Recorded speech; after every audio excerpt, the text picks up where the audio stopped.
Ladies and gentlemen, welcome back to episode 2 in the new season of the Working Audio Tools podcast with our first guest of the season. We're excited to get this gentleman on board. I personally have learned a wealth of information from him from his YouTube channel. I know Paul is a big fanboy as well. So Paul, I'm going to let you do the honours and introduce our affable guest. Right, okay, this week we have probably the audio geeks, the biggest audio geek that I know anyway. Many people think I'm an audio geek, but this man just takes a sword and chops my audio geek head off. Everybody knows who this man is. If you don't, then let me introduce you to Mr. Dan Worral. How are you doing, Mr. Worral? Are you doing okay? Are you doing marvellous? I'm great, thanks, yes. And thanks for that lovely introduction. That's all right. Now, for me this week, I would love to chat about your audio engineering journey, because I know that you had your own studio. I know that you were into live sound like Ed for a long time, and I find it interesting that the two of you are from Sheffield, which is just amazing how things can come back full circle. But small world. A very small world. So if you don't mind, I'll kind of leave the stage open to you and tell us a little bit about how you got into the audio industry. If I'm to start right at the beginning, it's probably at the age of 16 when I discovered that my school would let me borrow the 4-track tape recorders that they had for the music students, and I could even take them home over weekends. Wow. And I had my guitar, I had a little drum machine, I borrowed my sister's bass guitar, and I could, put little compositions together at home, all on my own, just being creative, and really enjoyed it. Discovered bouncing tracks, and building up more complex arrangements. Discovered I could record 4 tracks on the Porter Studio, bounce them in stereo onto my hi-fi cassette deck, and then swap that tape back into the machine and have that 4-track mix in stereo on the first 2 tracks and 2 more tracks to overdub on. But couldn't really. They were still quite expensive, those Porter Studios, and very limited in quality. So I never invested at the time, but that's when I first got the bug, I think, for, the home studio side of it and the producing music. That was when it kicked off. But I was a guitarist back then. That was my focus. And that was just sort of, something that I enjoyed as well. Discovered I enjoyed sort of the technical side of it too, but guitaring was my focus. I played in a band. That was what I did. I left school, I got a summer job, which just took the first job I got, and it happened to be for a small TV production company. And my job was literally to be in the office and answer the phones when they weren't. That was it. My only job description. But also at the time I took a sort of sound engineering course. So there's a venue in Manchester called Band on the Wall, still going, refurbished now. Quite different, but really cool venue. Had different types of music on different nights of the week. There was a jazz night, a blues night, reggae night, really good quality bands played. It was sort of a favourite venue of mine anyway. Used to go there regularly. But they had a room upstairs with another console, splits from the stage. The idea was originally, obviously, that it was going to be a studio sort of thing where they could record gigs. But I don't know. It didn't seem like it got used very often. And they were running this sound engineering courses in there. So it was an old veteran engineer, and originally, about a dozen people on this course, and it dwindled. So by the last couple of sessions, it was just me on my own with this bloke and a console and a compressor. And that was when I first dialed in a compressor, first got to know what all the knobs on a console did, that basic introduction to everything. That was where I got it. And just by luck, one night of the week when that course was on, I had to get into the centre of Manchester from Stockport, where this office was. So I had to leave a little bit early. So I told the boss, is it okay if I leave 15 minutes early on, I think it was Tuesdays or whatever. And he asked why. I'm learning how to be a sound engineer. And he clocked that and put it together with the time when I fixed their electronic typewriter, which was still a thing back then. And then he offered me a job as a live sound engineer over in Sheffield at Meadowhall, where they were running the Meadowhall TV facility, which was, there was a big big TV screen in the Meadowhall Oasis, the food court bit. Yeah, And they did remember that. live shows every day, with this cheesy local radio presenter who really wanted to get into television. And he was wandering around with a radio mic and a completely unsuitable PA system. But then on weekends, there were bands playing. So, I got to mic a string quartet and that was my first sound engineering job. And it didn't last for very long, but, it was a start. And then they axed the live shows and that all stopped. And I was in a band by then and focused on that until I stumbled into a venue just opened, the Boardwalk. You might know it, Ed. Played there many times. The Boardwalk opened up and didn't have a sound engineer, and we were booked to play. And I turned up and there was the venue owner trying to do it himself and not having a clue. So I sort of did the sound check and then left him to, jockey the faders while we did the show. And then at the end of the night, they offered me the gig. So I was house engineer for the Boardwalk for a few years. Which years were they then? Right back, it'll be the end of the 90s, I guess, when it first opened with, I think it was the Mucky Duck underneath. End of the 90s anyway. Probably just a bit before I was getting on the live scene. I think I did my first gig there maybe when I was 15. Right. Which would have been 2001. Way to make me feel old. Sorry. We won't ask your age, Dan. It's okay. We won't ask you. Yeah, for 40. Cough. Yeah. I've just sort of dated myself pretty much there anyway, haven't I guess. But was it still the Tax Scorpion console there when you did your first gig? I was a drummer, assuming I'd be the next Travis Barker at that age. How things worked were not on my radar for many years. Well, that was what I learnt on anyway. A Tax Scorpion with some horrible old point source boxes that were falling apart and the Boardwalk, and that's where I cut my teeth, really.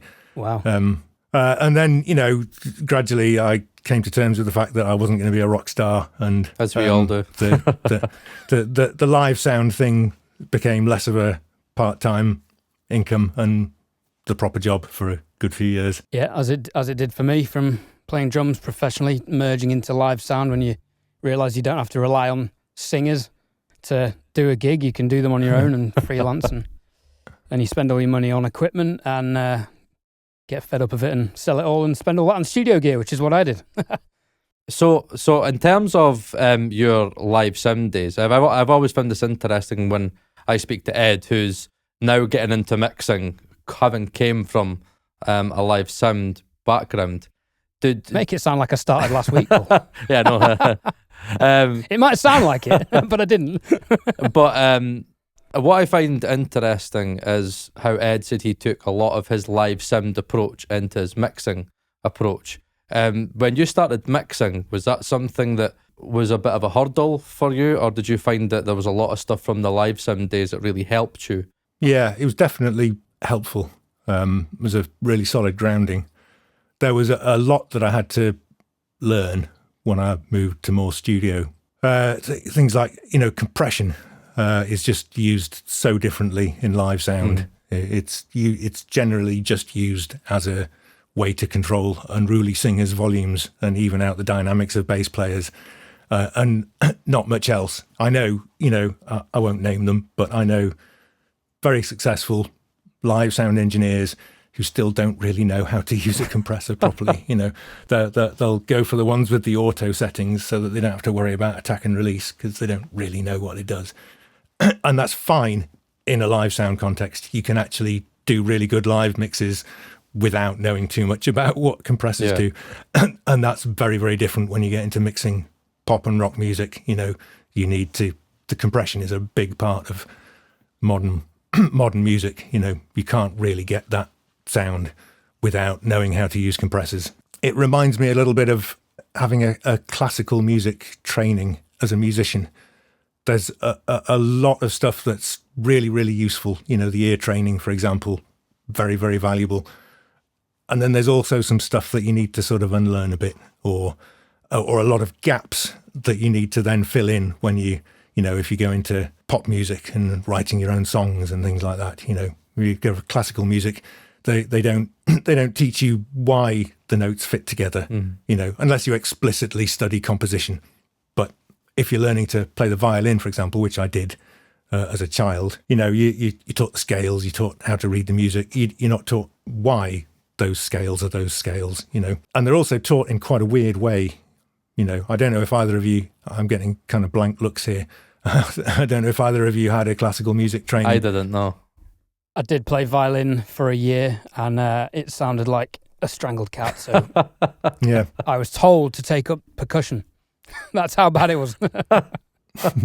Fair enough. It's useful if you're learning to read classical music by rote from the page. I once had the misfortune to I witnessed a improvising seminar for classical cellists through the Royal Northern College of Music. Don't ask me why I was there. Something to do with my sister. She studied classical cello, and it was a classical musician with not the faintest clue how to approach improvising, telling a bunch of other classical musicians. Basically, the message was, just play whatever you feel like and don't worry about the fact that it sounds awful. And then they launched into it, and So they played jazz then? Yeah, it sounds like that. that's the thing though. If they had been playing jazz, they would be playing to some agreed framework, some agreed harmonic framework. Yeah. There's these jazz standards that everybody knows, and somebody starts playing a standard chord sequence, and they all know it, and they'll trained to recognize a 2-5-1 chord progression, and they're, okay, I know where I am. And, and to the untrained observer, it might sound like a chaos of noise, but it isn't. And they're listening to each other and responding to each other, and in a way that this classical guy was completely oblivious to. I feel like there's elements of that, it's like these compressors, they're just for controlling the volume. And then you get in the studio and you realize there's a whole load of other reasons to use compressors. And a whole lot of other ways to control the volume, indeed. You've got automation, which you can't do live except with your finger on the fader, So yeah, there was a lot that I had to relearn. But then there are good habits that it can get you into as well. So even just like cable management in the studio, you get trained. If you're doing gigs, you keep your cables tidy, and you get punished for it if you don't, basically. When something goes wrong and you're trying to fix it, you will really wish that you'd laid everything out nicely and labelled everything properly and got everything shipshape before the show, because it makes things a lot easier when something goes wrong. And likewise in the studio, if you've trained yourself to lay your cables out neatly and have everything, in a sort of logical, use a sub box to go to that thing that needs lots of channels running, so you don't have loads of cables running across the floor, all that kind of stuff. It's really good grounding. Even apart from the ear training, that was also obviously it was live sound where I learnt to use EQ. That's more or less the same from live to studio. Fitting a mix together with EQ, you can take all those skills from live and you can apply them in the studio just as they were, really. But compression is a big thing. So saturation, obviously, mixing live sound, especially on grotty point source boxes.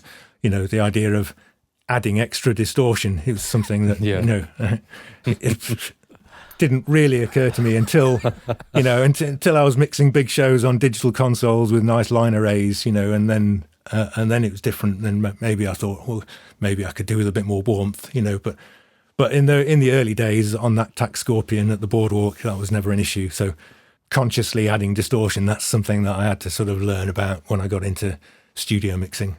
But it wasn't just most of the time that I was doing live sound, I also had a hobby home studio as well, and that sort of gradually grew from a really basic digital Porter studio originally with an Atari ST and a hardware sampler, and then, a PC and an interface and all that kind of stuff. And I've kind of come full circle now. I'm back in a home studio again, although it's a bit nicer than my old one was, but... So you write and produce your own music, and do you release that? I have been more recently. For years, I was, I would just tinker around at home and quite often not finish the mixes, and it was just a bit of fun, really. It was more tied in with the YouTube stuff, to be honest. I've started producing more and more of the example music for the videos than just going ahead and finishing it and releasing it. So No, I've got, there's quite a bit of stuff out there. I've been distro kidding it. So, what a seamless link that is for an advert, Paul. DistroKid sponsors the Working Audio Tools podcast, and 30% off your first year subscription can be found in the podcast show notes and the YouTube video description. Hyperfollow is the easiest way to place all of your content in one single place, making finding all of your content super easy for your audience. Upload artwork for your release, edit the information, and apply links to all of the streaming platforms your music is going to be available, which of course on DistroKid is potentially all of them that exist now and even in the future. Add social media buttons so your audience can find you and your latest music video. Creating a beautiful landing page with a preview of your music is easy with Hyperfollow. Hyperfollow links can be created for all of your releases, and it enables you to create pre-save links for your audience to pre-order your music before it's released. This link is shareable on all of your platforms and a great way to promote your next release, only with DistroKid. So Dan, can we share a link to your music in the podcast show notes and YouTube description? I'm sure you can, yeah. I mean, it's in all the usual places, and it's just released under my name, just Dan Worral. All right, ladies and gentlemen, go search. I will try and find a link and put it in the show notes and the description. So I think my most popular release so far was I Won the Loudness War. Yeah, I think that one was, wasn't it? So yeah, I don't know how many speakers I've destroyed with that so far, but what did you get to again? What was it? It was plus LUFS, wasn't it? That you ended up at plus 2.3 integrated. So is that who's got higher than you or Tom Lord Algie claims to have? Clay claims to be the only guy to get into positive. No, that's lies. Well, that's obviously wrong, isn't it? Yes. Yeah. I don't know, but I've yet to see an example of a louder mix. If anyone's got one out there, let me know. But as far as I know, I'm the loudest. And can I ask, was it there were certain like not myths, but like people were talking about it. Did you see to get that? Was there something like you had to individually limit each sample point? Or am I just completely taking something I've read online and it's complete bollocks? No, I didn't spend that much time on it. I wasn't individually editing. There's much easier ways to achieve basically that. People have been asking me, what's the trick? How did you get those loudness numbers? And I mean, that part was easy.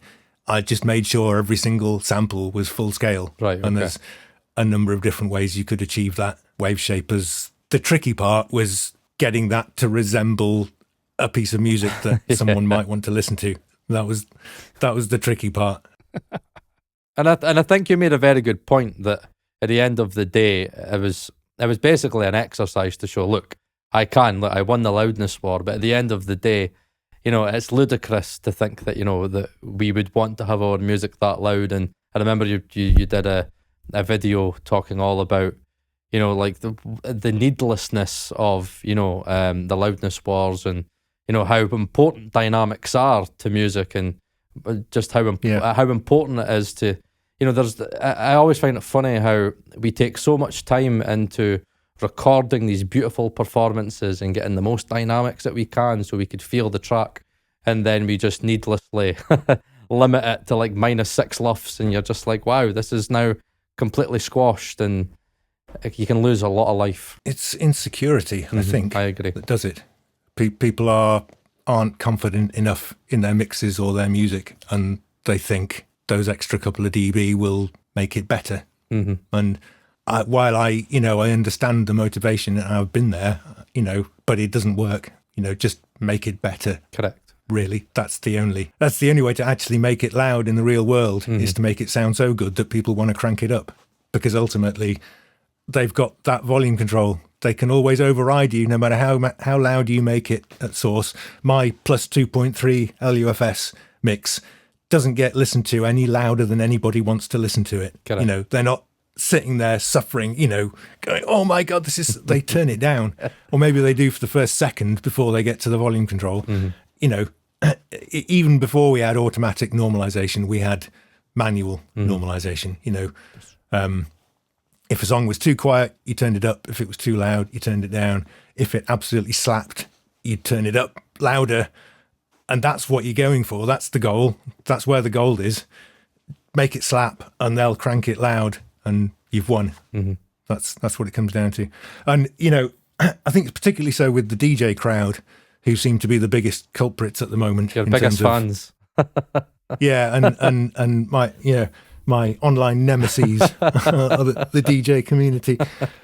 What I've detected a lot in the comments is this sort of insecurity that if their volume drops for even 30 seconds of their set, that people will walk off the dance floor and they'll lose the crowd. And it's not like that. You don't need to be hammering it all the time to get their attention. And quite the opposite, really. They're there to dance. That's what they want to do. You can bring it down. They will still be on the dance floor. And then when it gets louder for the build, it'll have so much more impact. Yeah.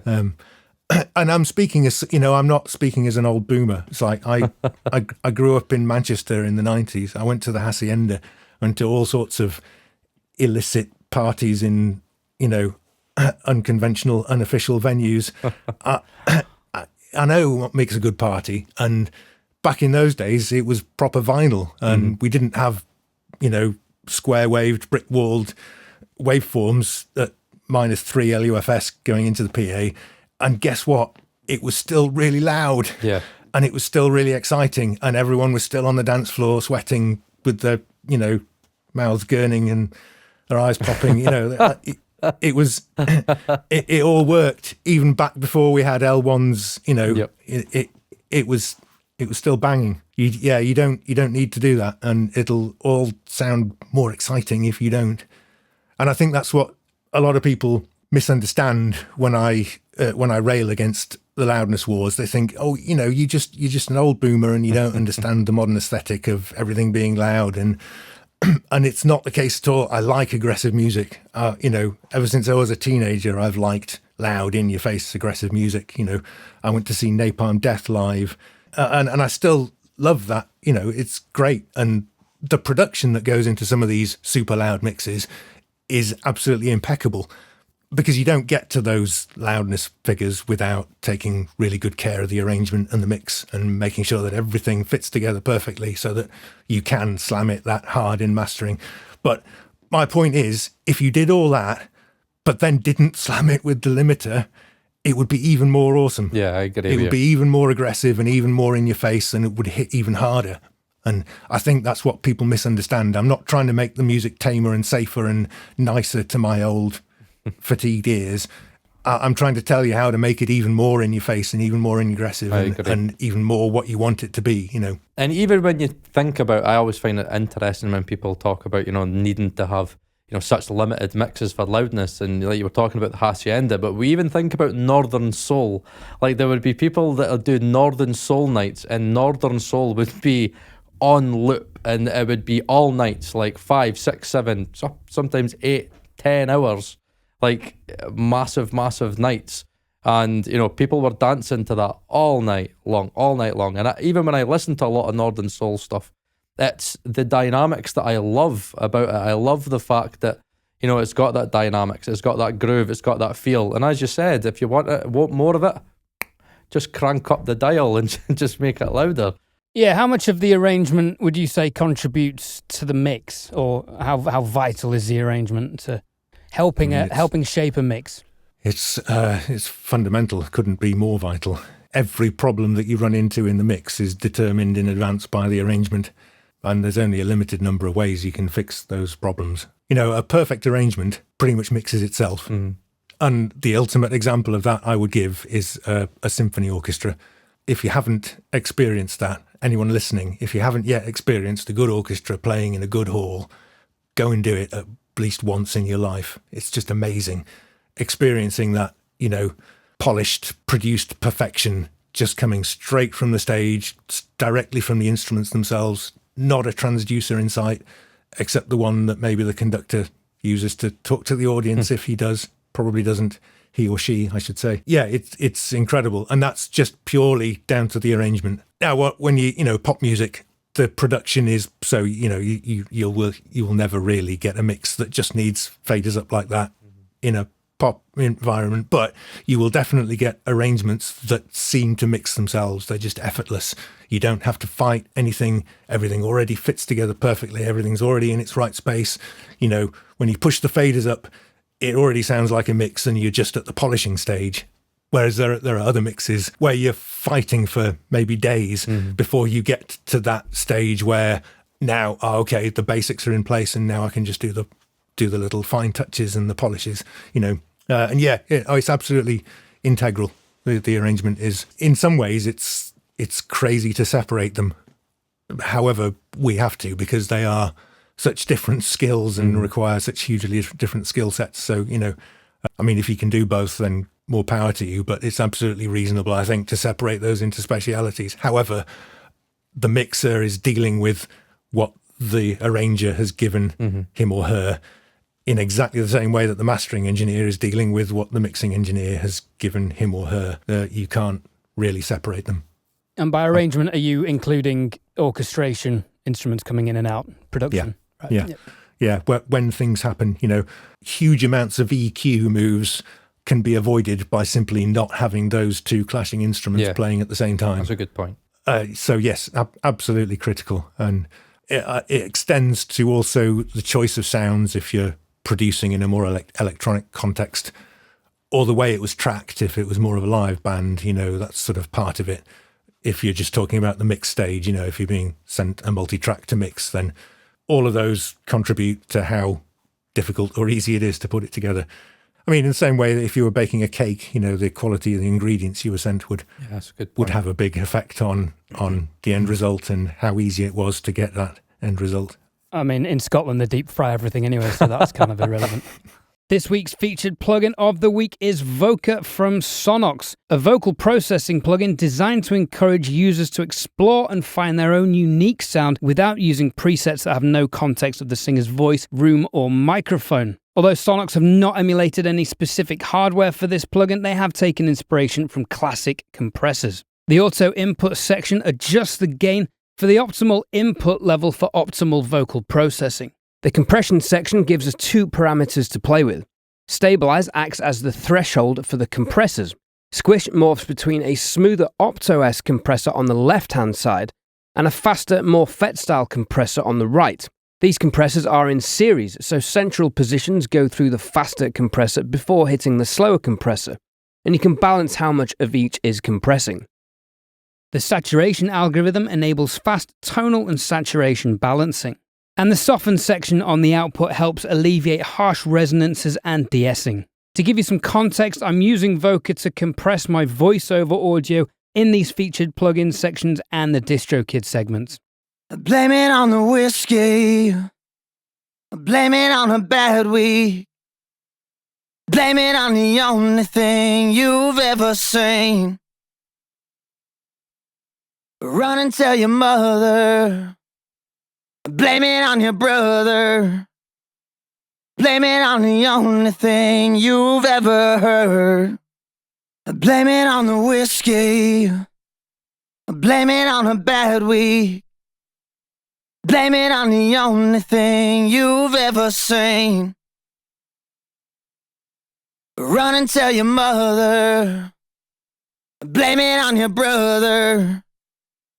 Blame it on the only thing you've ever heard. Blame it on the whiskey. Blame it on a bad week. Blame it on the only thing you've ever seen. Blame it on the whiskey. Blame it on a bad week. Blame it on the only thing you've ever seen. Run and tell your mother. Blame it on your brother.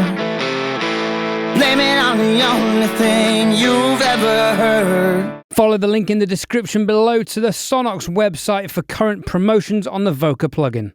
Dan, I've got a question that I think will be interesting to get your perspective of for our listeners, and I suspect Paul may have even had this on his list of questions. Speakers or headphones for mixing? Which do you prefer and Speakers. Why? Okay. I'm always on speakers. It's what I'm used to. I know my monitors intimately, been using them for years. That's just where I feel at home. I haven't invested in a really nice pair of mixing headphones. Perhaps I'd use them more often if I had, but, I've got DT770s for tracking, which are, they sound nice, but they're not particularly flat and accurate and, reference for mixing. I took a break from live sound back at the sort of in the 2000s, and I was a MIDI programmer for about 3 years. And for the first 2 years, I was working in the office. I switched. I worked from home for a while. But while I was working in the office, I spent nearly all of that time wearing headphones, and I kind of got sick of it, if you know what I mean. I think I could mix on headphones if I had to, especially if I invested in and got to know a really nice pair of headphones. But I haven't done that yet, and I have no reason not to mix on my monitors, so that's what I do. Yeah, and that's a great point. That's a great point, because I think that's always the thing that I try to say to anybody that asks me is, really, like, if you've got a monitoring source that gives you good results, you can trust, gives you good translation, then there is no reason to change that. There's no reason to change something that works. There just isn't any reason. So I think, like, again, you made a good point that a lot of the times it could be out of necessity. So for me, for many, many years, headphone mixing was necessity. I didn't have a well-treated room. I couldn't really have speakers. I had neighbours, and I got used to mixing on headphones, and that's where I am now, and I invest a lot in like expensive headphone setups. But at the end of the day, I think that there isn't any rules. It's just as long as the end result is right, subjectively right, then really that's all that matters. And I think it interests me how people argue about the minimalist of things, and I'm like, what does it matter if somebody's mixing on headphones or monitors as long as the end result is good? That's surely just all that matters. I've always found that interesting. I would say, especially these days where there is a very strong possibility that the music you're mixing will be listened to binaurally, earbuds or whatever. So you could make an equal argument that mixing on speakers is wrong because you're not hearing the binaural mix that many people will be. Or you could flip it and say, if you mix on headphones, you're not getting the proper stereo image that people listening on speakers, one way or the other. I mean, what I will say is I mix on speakers, but I will usually do a binaural check before I sign off a mix. And I quite often make no changes. I just, I pop on a pair of DT770s usually and listen back on those. And if it sounds fine, usually it does, that's it. But I do feel like it's important to check just in case something is really different, and you might want to take account of that. But knowing your monitoring is probably more important. Definitely. And obviously there are advantages in taking the room out of the equation if you're mixing on headphones. So, swings and roundabouts.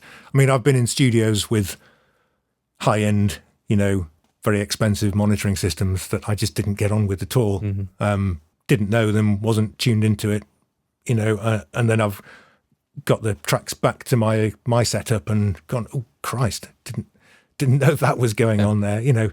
Obviously there is a certain minimum standard that you need, in the same way that if you're learning to play the guitar, you need an instrument that can be tuned properly and that stays in tune up the neck and things like that, So you need a reasonable degree of accuracy, but then once you've got that, it's just getting to know it and getting really accustomed to the sound and listening to as much reference material on it as you possibly can.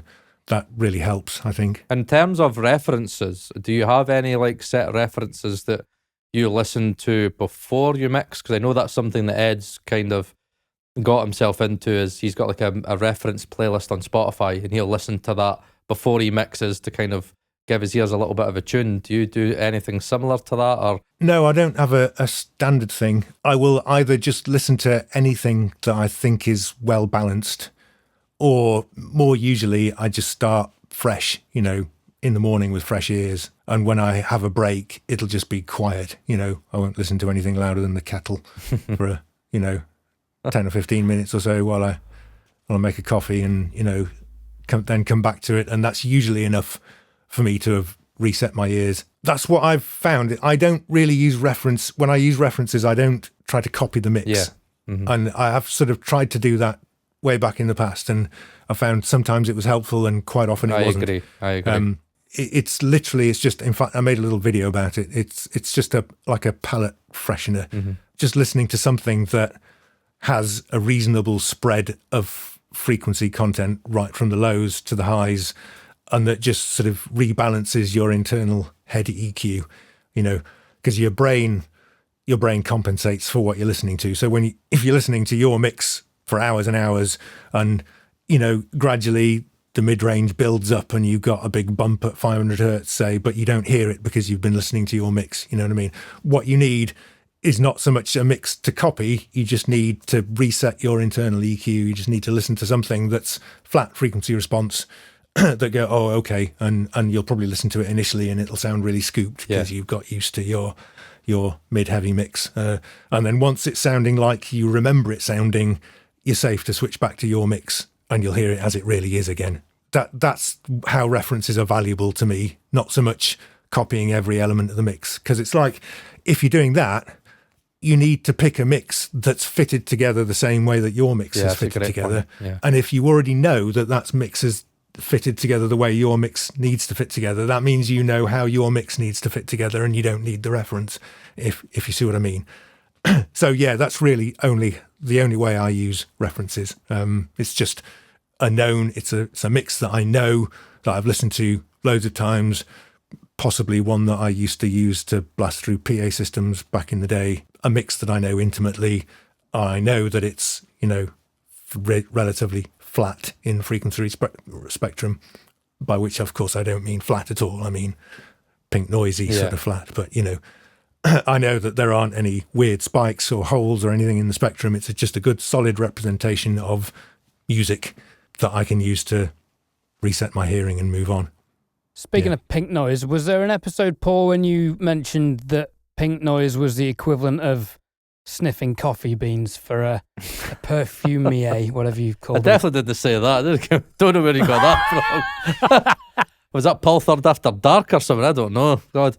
I think that's be quite interested to ask Dan this, because this is something that I've been kind of playing about with, but I realised very quick that, it could get kind of pretty destructive pretty quick. Like, what's your thoughts about EQing to noise profiles? So, for example, if you had a guitar and you were like, this is maybe sounding a bit harsh, and you kind of tailored, say, the high end to something like pink noise. Have you ever done anything like that, like EQing to kind of noise slopes or noise profiles?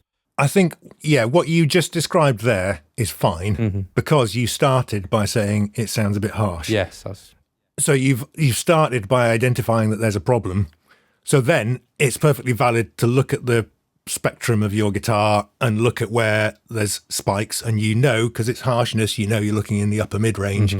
So look for the spikes in the upper mid-range, find that frequency, pull it back until it's flatter, and that'll probably be the harshness that you were hearing. Yeah.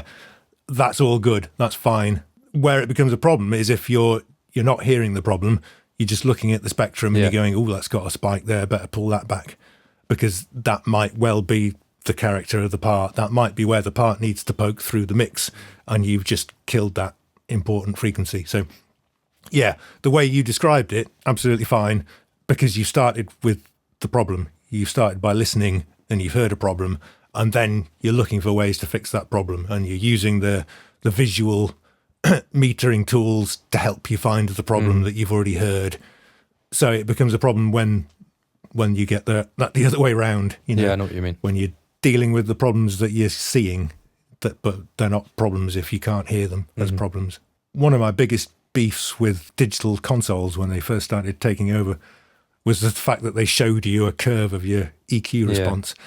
And I would keep catching myself tweaking the EQ to make it look nicer. It's hard not and to. I like, but the desk can't hear the room, so it's almost irrelevant. It really, really sort of pissed me off. It's okay to say that. Yes, isn't it? absolutely fine. Yes, it's the working audio tools, yes. It really annoyed me that I was making these changes that I couldn't justify in terms of anything I was hearing. It was just purely because, that curve didn't look right. And without thinking, I would reach over and tweak it and slap my own wrist, So Yeah. don't do that. Did you feel like you could hear a difference when digital desks came in over the older analog desks? And this is kind of a two-part question. Can you hear a difference between in-the-box mixers and analog mixers in modern productions? No. No, I can't. No. Basically, put simply, the first generation of digital consoles were absolute horrible monstrosities from a usability, an ergonomics point of view, as much as, I don't know, it's difficult to say because generally speaking, every time I got to use like an LS9, for example, it would also be teamed up with a really horrible ropey PA system with, a shitty band in a horrible room. And it is very difficult to say, the fact that I was never happy with what I heard coming from an LS9 might not necessarily mean that the LS9s were shit. But I can say with absolute certainty that they're a complete dog's breakfast from an ergonomics point of view. Really difficult to use, really easy to make silly mistakes on, just stressful and hard work, So, when they started appearing, I absolutely hated them. And it wasn't really until sort of the second generation of consoles came out. It was the Soundcraft VI6 was the first digital console that I actually enjoyed mixing on. And they were great, wonderful ergonomics, faders that change colour to warn you if they're not, not your main mix anymore, for example. And if you drop the graphic EQ onto the faders, they all go red, for example. It's like and just little warnings like that to let you know where you are and keep you grounded. Just really helpful. And touch screens, of course, that helped. Sonically, it's difficult to say because the fact that I always had a bad time on those early digital consoles might be because I just wasn't doing a very good job mixing on them. Maybe because I didn't know how to use them very well and I was slower and more cumbersome using it than I was. But it also might have been just shitty preamps and horrible EQs, and that's what it felt like to me. But the VI6 sounded glorious. Really enjoyed mixing on that. A big, nice console like that tended to go together with better PA systems and proper bands, unlike the LS9, which tended to be in small, horrible rooms. It's just the way it went. I hated digital to begin with, partly because of the EQ thing that I mentioned. Partly because the ergonomics of those early consoles, the sound didn't seem great to me with the caveats that I've already mentioned. But, it was early. It's not fair to judge modern digital by those standards. Yeah. It's 10 years since I've done live sound. They've probably moved on. There's a VI 6000 out now. That's probably even nicer, but I haven't used one yet. So I'm very happy working digitally and mixing in the box particularly. I think I prefer it, to be honest.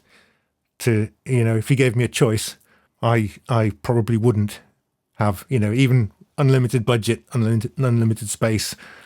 I probably wouldn't have an analog console in my studio. But you do have analog, controversial if I'm right. statement. Is it Better Maker stuff that you have? Is that I can't remember exactly everything you have, but is it the Better Maker? Is it the EQ and the compressor you have? Or is it just the Yeah, I've got the two EQs, the parametric and the Pultec style, and the compressor in the 500 series format. And how do you, is that at the end of the chain that you use that, or is that like in different scenarios that you use that? Various different scenarios. The probably best reason to have it is to take it to studios when I'm tracking. Mm-hmm. Really nice to have, a couple of Pultec EQ channels and a nice stereo compressor for the room mics. If I'm tracking drums somewhere, don't know exactly what outboard they've got, I can just take my little rack and I've got a few, got some Pultec EQ for the kick, that kind of thing. The main reason I will patch it in is for the compressor, actually. There's a particular type of slam I get from one of the compressor modes that I can't quite recreate with any of my plugins. So generally I will load it up when I think that sound's going to work for whatever it is. And it might be a subgroup or it might be a full mix, not usually individual channels. Whenever I patch it in and I use it, it always feels like it's doing something magic that my plugins can't do. And it even applies because it's the better maker stuff is digitally controlled analog, so there's a plugin to control it, and I usually control it from the plugins, Right. Okay. because I don't have to reach over and leave the stereo sweet spot, And weirdly, even when I'm controlling the analog hardware from the digital plugins, it feels like I'm doing something extra special and magic by patching in my analog chain. However, with the exception of the compressor, which I haven't quite managed to match the sound of that compressor with anything in plugin form, but the Pultec EQ, for example, the Pultec style EQ in the Better Maker, every time I've loaded up a plugin Pultec style and tried to match the sound, I've either got completely nailed it or got something it's just a bit different, but not necessarily better or worse. I have to accept that it's just my perception of it that's better, really. And I sometimes I just patch it in because I feel like patching in some analog gear, and I'm not in a hurry. But if I am in a hurry, I'll use plugins. I won't power it up because I can get so close to everything, and even the compression. I've got loads of good plugin compressors, even if it's not exactly the same. Usually, I can get what I want from a plugin, and if there's a deadline, then I won't slow myself down by having to bounce in real time and all that kind of stuff. Now, I think the big question for me that I've always wanted to ask you, because this is something that I get quite a lot, is how hard is it to understand the technical parts of audio so much and trying to not let that get in the way of the creative kind of mixing side, like your gut, that way where you just kind of sometimes just fly off the seat of your pants and you're just like, yeah, I don't really know what I'm doing, but this sounds great. Is that something that you kind of struggle with? Because when it comes to compression, you have such a vast understanding of compression. I always feel like whatever you do, you have a very, very vast understanding of exactly what you're doing and why you're doing it.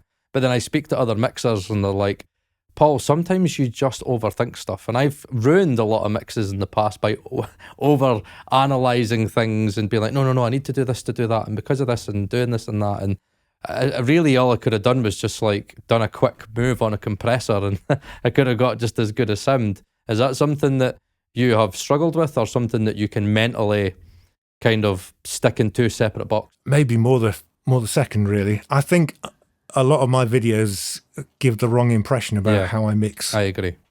And I've tried to correct that in a couple of videos, but probably not enough to counter the general impression. Like if I release an hour-long video where I'm geeking out about tiny differences in compressors, and people might think that when I'm mixing, I will spend an hour comparing two or three different compressors on a kick drum and deciding which one. And honestly, I don't. What I find is the technical knowledge helps you to not have to think about the technical side of it when you're mixing. I know what you mean. The more the better that you know your collection of compressors, the more likely you are to reach for the right one straight away and dial in the right settings straight away and not have to mess about with it.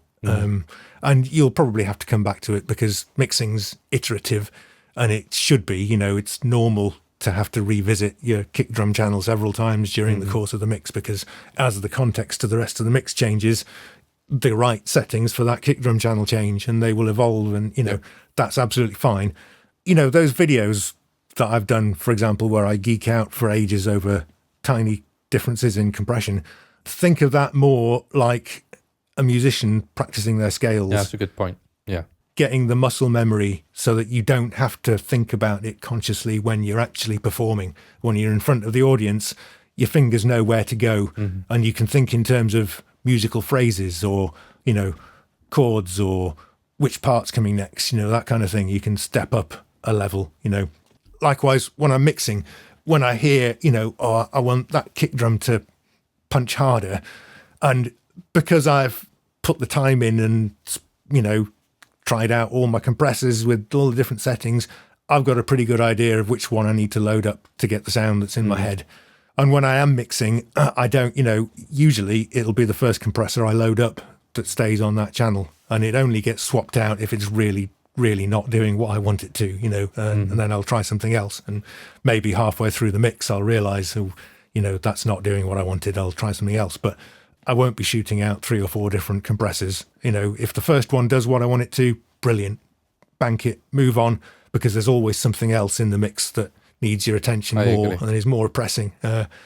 And it's important to keep sight of the big picture when you're mixing, and not get sucked into the tiny little details, at least not until right at the final stages. That's the most fun part of the mix. It's when you've dealt with all the problems, it's all sounding absolutely great, and then you can focus on what exact kind of delay do I need to throw in for that particular word, or you can focus on the little details. And if you get to that stage of the mix quickly, then you get to spend more time on that fun, creative, you know what I mean? What's the exact right effect to bring out that vocal line, for example, and give it the right contrast and all that kind of stuff. But don't be worrying about that when your basic mix isn't fitting together right, and your guitars are stepping all over your keyboards, and your vocal dynamics are all over the place. Sort all that stuff out first, and as quickly as you possibly can. It is my philosophy. Get it to that point where it's like a perfect live mix, basically, where I would step back from the live console and go, brilliant, I can hear everything's in its place. Yeah, once you get to that stage, then, like live, then I would focus on throwing in delays for certain words, or, riding the guitar for the solo and that kind of stuff. So the equivalent of that in the studio is those fine little touches that are the fun part, And maybe then I might shoot out a couple of different reverb effects or a couple of different delays if there's something specific that I'm looking for. Don't stress, certainly in the early stages of the mix. Just work quickly, choose what you think will do it, dial in what you think is right, get it close, move on. You'll come back to it later anyway, so don't overthink it. Yeah, I completely agree. I think working fast is probably one of the best bits of advice that I got, because as soon as I learned about workflow and, just trying to get to the end result quicker and not overanalyzing things got a lot better and a lot easier. Yeah, I kind of fire myself a mental starting gun, if you know what I mean. So what I tend to do, let's say I've been sent a project to mix, I will actually spend a certain amount of time organising things in advance. I think maybe that's partly come from my live sound days, you know what I mean? It's like you need to plan out your channel, your input list, and hopefully you've got a stage plot from the band and an input list and all that kind of stuff, and you do your homework in advance so you know what you're going to do when you have to patch the band in for the sound check.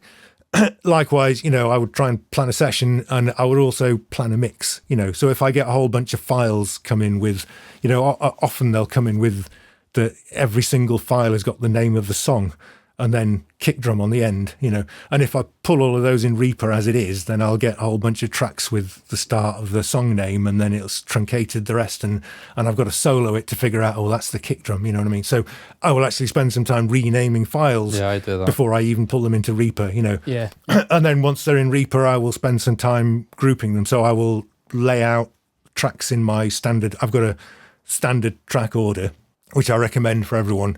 Get all the tracks in the same order every time, so you always know where your drums are, you always know where your vocals are. Yeah. For me, it's the live.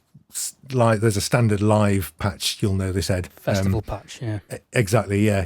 Kick drum's always on channel 1. It's kick in, kick out, snare top, snare bottom, hi hats, toms.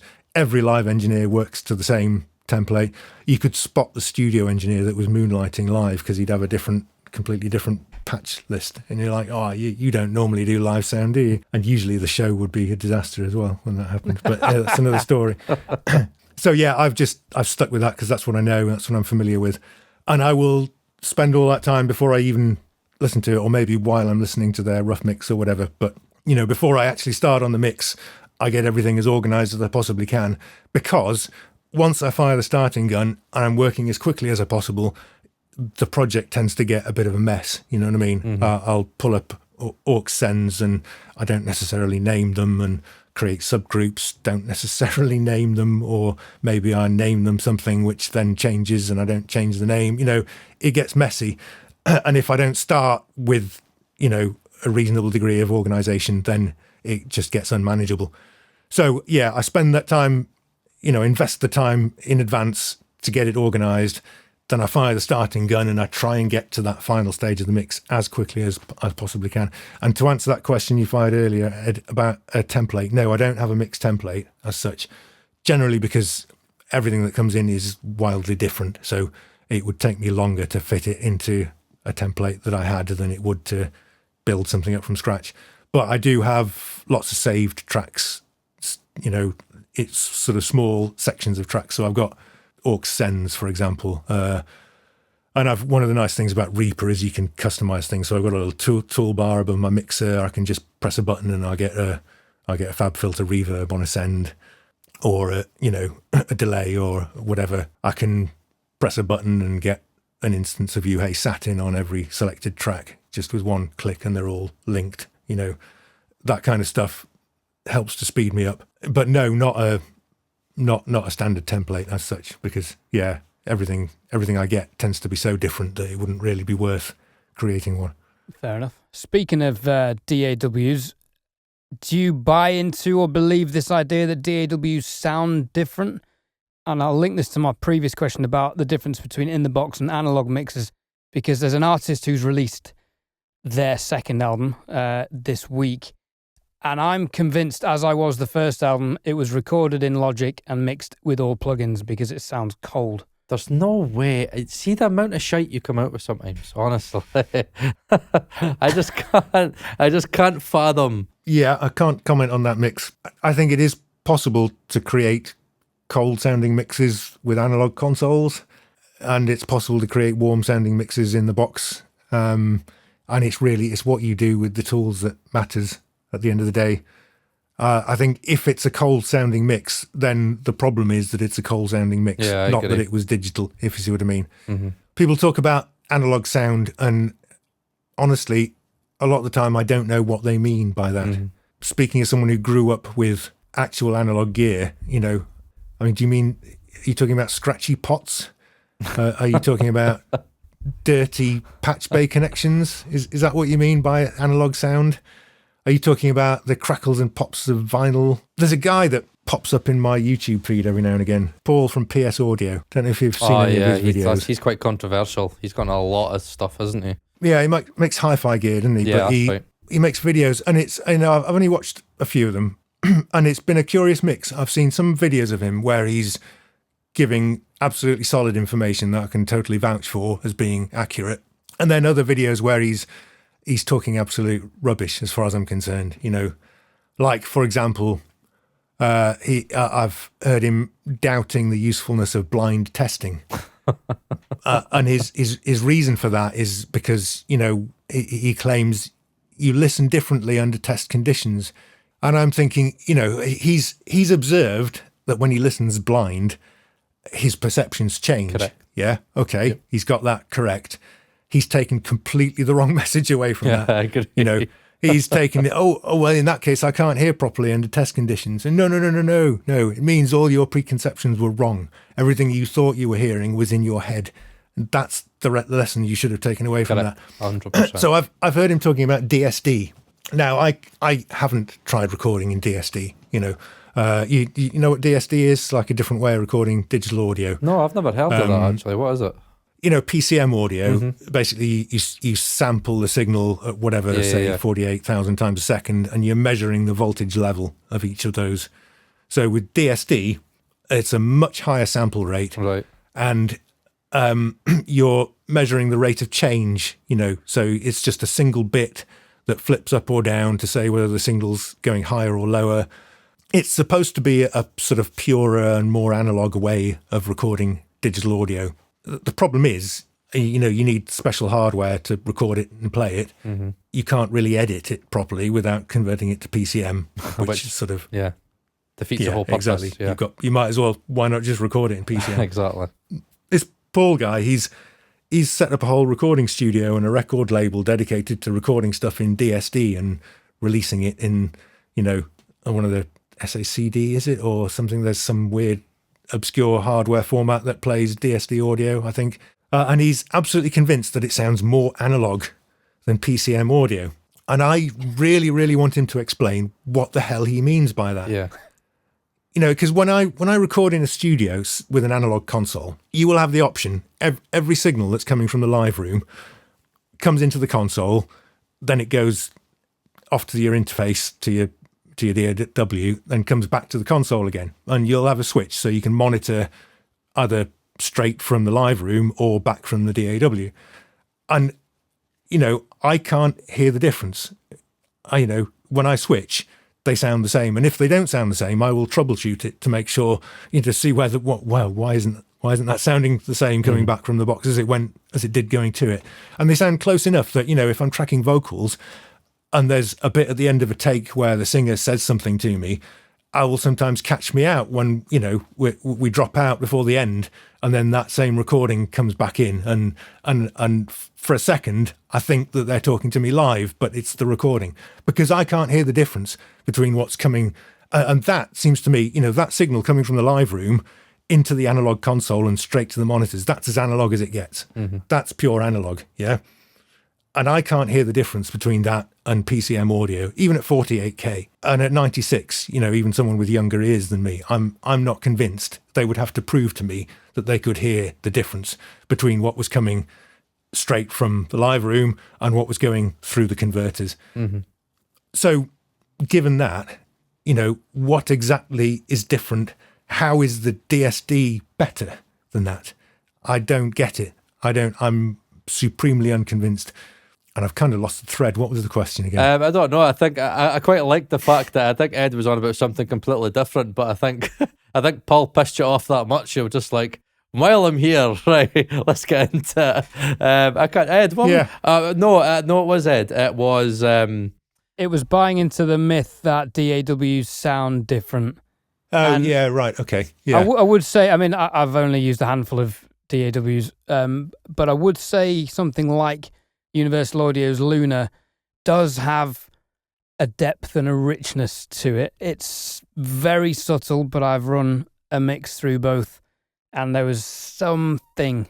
Have you nulled it? I don't know if it was a lift in the top end. Have you nulled it, it though? was, Did you do like a null? No, this was literally what I was hearing going from session to session, and Right. there's something in Universal Audio in the top end, maybe to do with some oversampling that UA tend to put into their plugins and software without telling anyone. We need a blind test on that one, Ed. And see, when we're in London, we need to do a blind test. That should be a good video, Yep. right?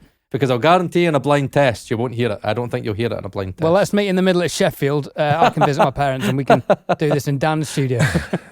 I would definitely start with a null test there. Yeah, 100%. Because it is the thing. There are some things, in some ways, you have to learn when not to trust your ears Yeah, that's a good point. in order to learn when you can trust your ears. Great point. And it's also important to remember that, nothing you perceive is real. And in a quite a literal sense, everything we have this functional model of the world in our brains, and we act like it's reality, but it really isn't. And in many ways, it doesn't bear any resemblance to reality. So Is the your sound middle name Morpheus? illusions, they point this out to us. They reveal it. So you remember that dress photograph Yeah. that went viral a few years back, blue and black or white and gold. Yeah, that's because your brain, when you look at something, you don't perceive the raw data from your eyes. What you perceive has been processed quite intensely by your brain. Your brain makes a judgment about what the temperature of the ambient light is, and then it corrects for that, and only then does it show you a colour. And because that photograph was ambiguous in its lighting, some people interpreted it as the dress being lit in one way and they saw white and gold, and other people saw the dress as lit in another way and they saw black and blue. We do similar things with our ears. What you hear is not the raw signal from the speakers. And, an easy way to remind yourself of that is, when you listen to a recording of a band and you're hearing vocals and you're hearing drums and bass and guitars and keyboards, and if it's a good mix, you're hearing those all very clearly, separately and distinctly. But you're not. It's just it's two stereo waveforms that you're listening to, and all that separation happens in your head. And when you appreciate the absolute mind-boggling processing power that is required to do that, We can't do that well enough digitally. We can't do it as well digitally. There is, software that will split mixed audio into vocals and bass and drums and stuff. But there's always at least every time I've tried it, there's little artifacts. It's not quite perfect, but we do that pretty much perfectly in our heads, and we can focus on different parts of the mix. We can sort of magnify the bass part by listening out for it specifically, and sort of minimize everything else. It's like we're changing the balance of what we're hearing inside our heads just by wanting to, And when you recognize that, the idea that you can listen to the same mix twice and perceive it the same way twice is just crazy. Every time you listen to a mix, you'll have a different experience of it, true. even if nothing has changed. And if something has changed and something has changed, it's just absolute, it's logical for you to ascribe all the differences in your experience to that difference, as erroneous as it is. But the fact is, if you just listen to the mix the same again, you would notice different things than you did the previous mix. You would have a different experience. So I think, people need to stop considering that a flaw. It's not a failing. Our ears are not a scientific measurement device. We're not trying to accurately measure the difference between two mixes. It's like our ears are trying to work out what that thing actually sounds like when you remove the room and everything else. Because that's the other thing, we don't hear reverbs because our brain filters it out when you're in a room, unless it's a really unusual space like a cathedral or a cave or something, where you suddenly start to consciously notice it.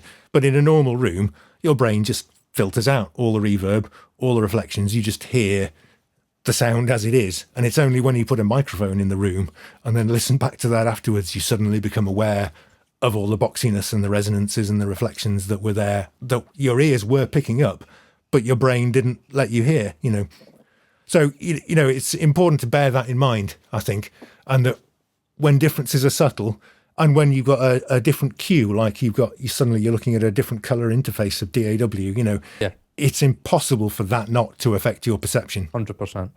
So in situations like that, you need to sanity check, basically, do a null test.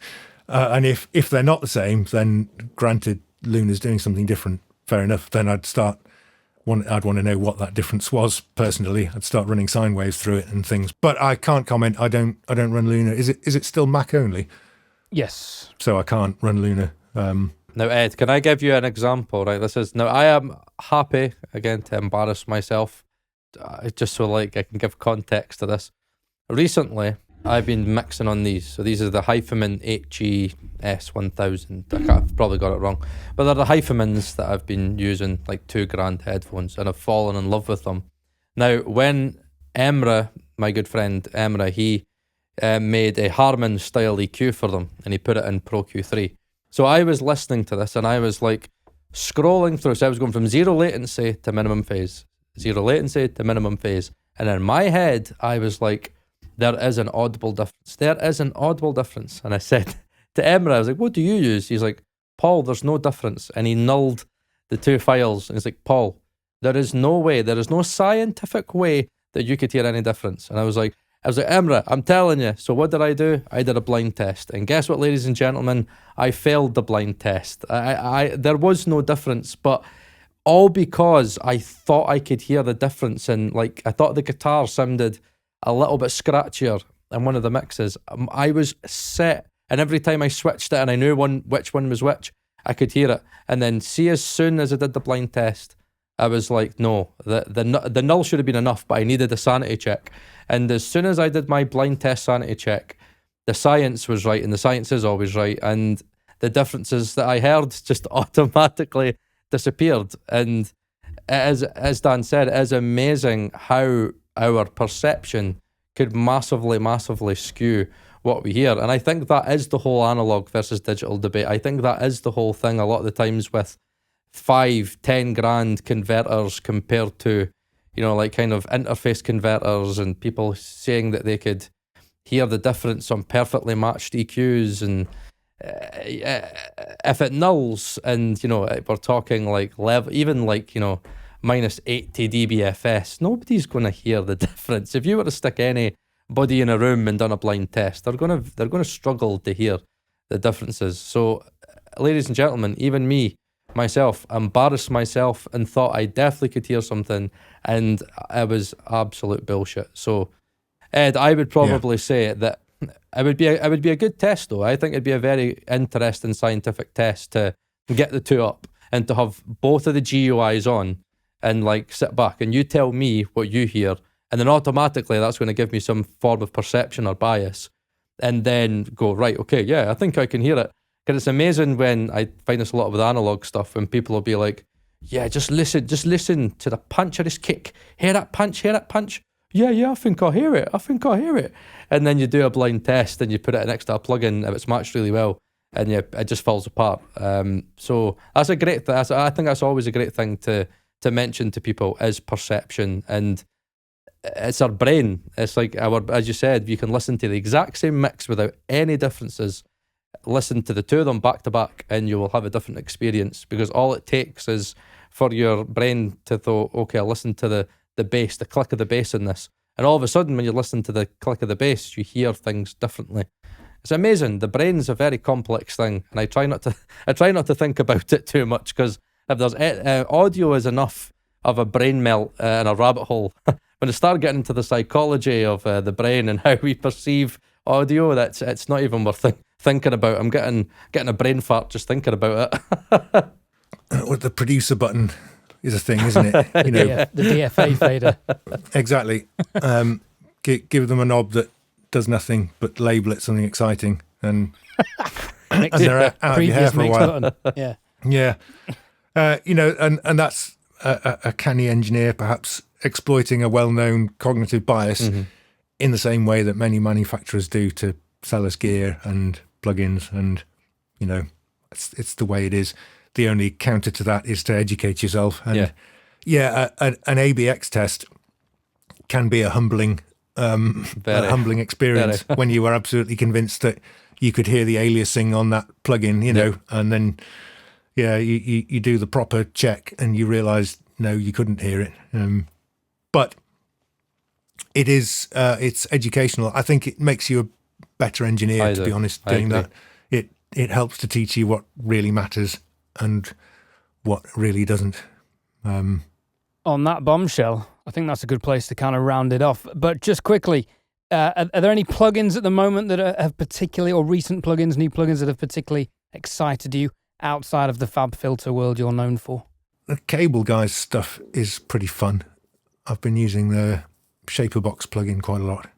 Time Shaper is just quite inspiring, especially on my guitar parts. You know, you can play some boring pentatonic solo and then run it through Shaperbox and suddenly it's interesting. It's great. Arturia has been actually getting quite a lot of use. They reached out to me a while back and gave me all their plugins, and I should probably make a video in return, because I've been using them a lot and really like them. Their piano plugin is lovely. That seems like all the piano I'll ever need. Particularly fond of there's an upright piano sound in there that's just really ticks my boxes. And there's a couple of electric pianos that are really nice. B3 organ, the Pigment synth is lovely, but I haven't had a chance to learn it yet. I really want to get into that. And they've got some nice compressors and stuff as well, and a spring reverb that I really enjoy. That's all Arturia stuff. Yeah, I like the spring reverb. That is really nice. I use that quite a lot on guitars. I'm still working through the Waves plugins. They gave me all the Waves plugins, and there's just too many of them. And you know, I use about a dozen really, and there's sort of about 400 in my plugin folder, and I need to. There's loads. Need to try and work through those and figure out which ones to save to my favourites. But so some of those have been quite fun. I've forgotten what it's called. Is that the Rock Pool one? Is that the one that was like had the wee women on the front of it? No, that is. I do like that compressor, but it's just so it's like 3-to-1 compression and nothing else. You know, give me a ratio control, please. Yeah, because it isn't that typical Vari-Mu thing where it's all knee at all. It's like a conventional compressor, so I don't care what the hardware did. It should have a ratio control, in my opinion. I agree. But it does sound really nice. I have found a use for that. Vocal bus, that was quite nice. DistroKid hosts a range of visually engaging social media promotion tools to help your release stand out from the crowd. Creative and colourful social media cards incorporate your artwork to help your release stand out. These are free to download and can be highly effective promoting your release. DistroKid also offer mini videos, which are free, short, customizable videos incorporating your artwork and a short clip of your track. And if this wasn't enough, DistroKid also have a tool to create a Spotify canvas generator, which is the video that plays in the background when you're playing a song on Spotify. Simply choose a theme and choose from dozens of different creative artwork concepts. These are free to use and great for engaging your audience, available on DistroKid. For an additional subscription of $8.25 a month, you can get your music videos distributed to Apple Music, Vivo, and Tidal, and you'll keep 100% of your royalties. With DistroVid from DistroKid. Right, Dan, last question from me, because this is, again, we're already an hour and 20 minutes in. I always like to ask every guest that comes on about a humbling experience, something that shaped them. Now, it could be anything, but normally I try and kind of ask if it was something that, I don't know, if it was a mistake or something that you were embarrassed about, or something that just really kind of knocked you down and you kind of were like, right, oh God, I don't even know if I want to still be doing like this as a career. Was there kind of a defining learning moment for you in your career that you kind of look back and you go, as shit as that was at the time, I'm glad it happened? There were the gigs so bad that I never went back to that venue again. I don't know if that counts. Every disastrous gig, I probably learned something important that helped me to avoid getting in that situation the next time. So whether that was labeling your cables properly or, laying out your cables neatly so that they're not in the way and they don't get trampled on. I mean, from a studio point of view, I learned to turn down certain sessions. The clients who phone up and book an hour session and then end the call saying, you can make a beat for us, right? In an hour vocal tracking session, they expect you to write and produce all the music too. That's a red flag, It's like, I don't do that kind of thing anymore. But back when I had adverts out for my studio, I would get those kinds of sessions, get those kind of calls. And you got sort of radar for that, because it's just, it's a waste of everyone's time. Disastrous mistakes. What about mixing? Was there any like mixes that you kind of like, you could maybe recall where you've sent a client and the client's really, really like not liked it and you've been like, oh crap. Like, have there been like certain kind of mixes that you've had that you look back on and go, wow, I made a big mistake in that, or you look back at it and go, that's a terrible mix. And like maybe the things that you've learned from that. I think every mixer gets that, as much as I know the pros won't like to admit some of the terrible mixes that they've had released in the past. But was there any kind of mixing kind of experiences that you had? I mean, I learnt a lot from mixing my own music, really, in terms of, because then you can't blame anyone else for any of it. Yeah. In that case. Can't blame the arrangement. That's the thing with live sound. When it was a bad gig, often it was because the band were terrible. Especially in the early days when you're just getting into it, you're in a little local venue dealing with local bands. Often it's not your fault that it sounds bad, and you're trying to mitigate. Trying to make the best of a bad job rather than. And perhaps there were gigs where even a seasoned pro wouldn't have been able to make sense of what was coming from the stage.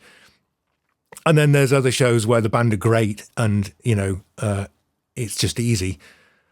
And knowing when it's a bad gig, knowing how much of that was your fault and how much of it wasn't is sometimes difficult. It can be really disheartening after a bad show when whatever you did, it just sounded awful. Sometimes it's not your fault and you just made the best of it, but then there's always that nagging thing, was there something I could have done to make it go smoother? The anxiety, make it sound better. Still haunts me about that. There's some psychology involved sometimes, people skills important, especially if you're dealing with a band that hasn't got their stage sound together and they're complaining that they can't hear themselves on stage, and You need to find a good way of telling them that, they can't hear the guitar because their guitar sound sucks. They've sucked all the mid-range out of it. How do they expect to hear anything? Did you find there was a direct correlation between how fussy and diva-ish or demanding bands were to how good they were, and it usually went something like that? Yeah, often. Give or If you take really- singers with egos. It's a general rule of thumb, really. Is if you're really on top of what if you're on top of everything, you're usually calm and collected. If you're losing your shit, then you're probably not on top of everything. And that goes for the band as well. And just as much as with a mix, if I'm sent an arrangement to mix and I really struggle with it, it's because the arrangement had problems. So you can sort of always shift the blame off elsewhere in that case, And if a client's really unhappy with your mix, you can tell yourself that they didn't really know what they want and, all that kind of stuff. When it's your own music, there's no, so I will listen back to some of the early stuff that I did and think, oh my God, how did I not hear that massive, horrendous build-up in the mid-range there, for example. And the answer is, it was 25 years ago and I hadn't trained my ears, hadn't learnt the craft. Simple as that. And it gets better with practice. The advantage is, these days, it's pretty easy to equip yourself at home with the tools to, practice on. When I started out, I didn't have anything at home. I didn't have, EQs and compressors I could play with and train my ears to hear what was going on. I learned on the job, with the band on stage, possibly shouting at me the hard way, as it were. But Do you have any advice for young mix engineers trying to forge a career in this modern day and age? A lot of guys we've interviewed have done the classic story of being the T-boy, being the runner, micing things up, engineering stuff, tape hopping, then having an opportunity to mix or, second mix and then lead mix, and then careers have blossomed from there. But that's, I was at Rack Studios the other week and they said there's a 3-year waiting list just to intern, just to be a T-boy. Yeah. Abbey Road, I don't think take people on. I think they only take students through their own institute.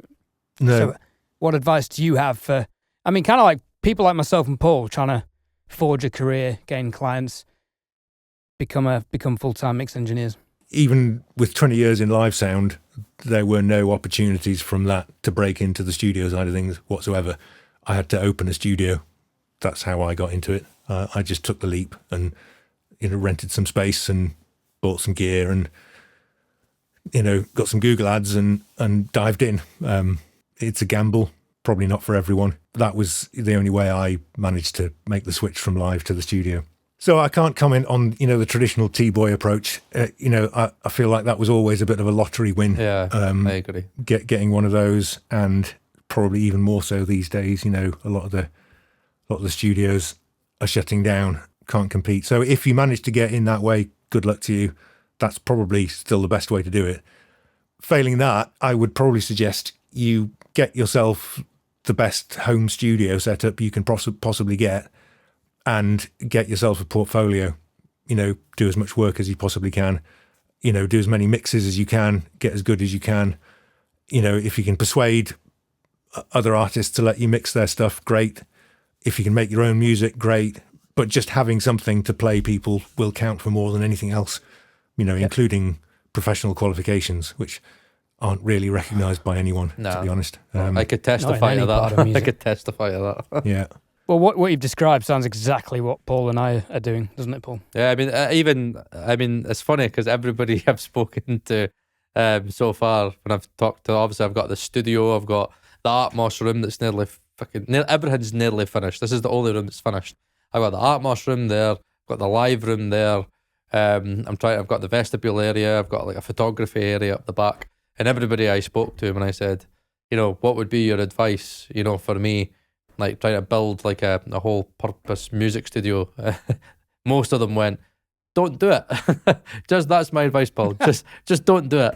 But I agree with Dan. I think it's one of these things where there's got to be a point in your career where you take a leap of faith, and you've got to put yourself out there. I think as much as YouTube's great for many people I know when we had Vitsa on, he was, telling us that a lot of his client base was coming from YouTube, and that's been a little avenue that he's kind of benefited from. But at the end of the day, I think, nobody in Scotland knows who I am. That's what I find funny, that me and Ed could go to NAM and like, oh my God, Paul Third. But I could go like down like in the city centre of Dundee and nobody knows who I am. Even musicians in Dundee don't know who I am. And, I was... Not for the right reasons. Yeah, anyway. not for the right reasons. But, but I was speaking to many people and they were like, well, Paul, you need to get yourself out there. You need to let people know that, that you're out there and you're available and this is the services that you offer and here's my portfolio of work. And, when the studio's complete, right, come down to the studio. Here's what I do. Here's some of the work that I've produced. And you've just got to put yourself out there. I think many people out there believe in social media will get them everywhere that they need to be. But at the end of the day, social media can only get you so far.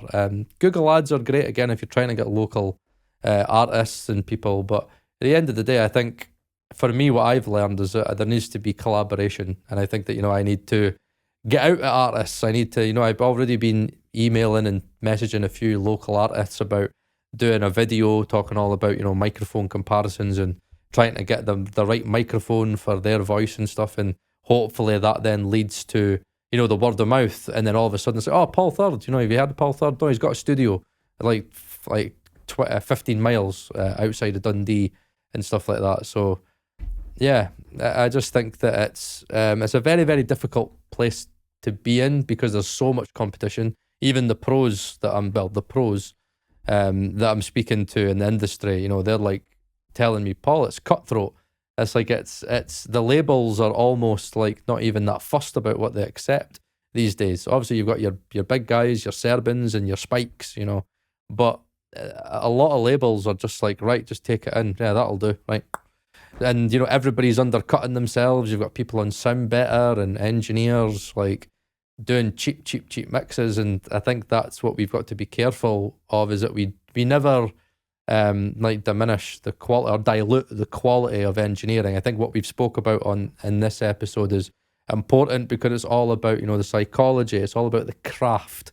You could sit there and, buy a whole studio worth of analog gear and with a big massive console, and yeah, it'll look great to clients and it'll make you look more professional.